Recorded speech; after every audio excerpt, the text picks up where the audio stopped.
kasi naranasan ko yun eh.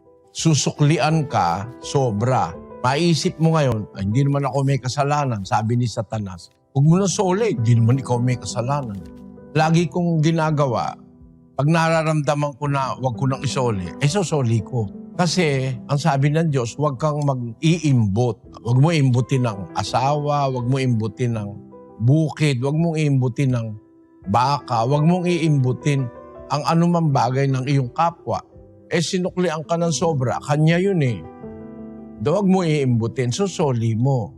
Meron kang napulot, alam mo naman yung may-ari, sosoli mo. Kaya sabi naman ni Satanas, huwag mo na soli. Hindi mo naman ninakaw eh. Pero ang utos ng Diyos, isosoli mo. Kasi nasa mga palatuntunan ng Diyos nung una na, bawa yung isang baka na pulot mo, wala ikang may-aring humahanap, aalagaan mo yung baka.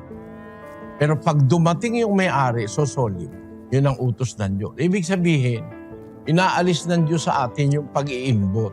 Pag ganun ang ginawa mo, masasanay ka lagi.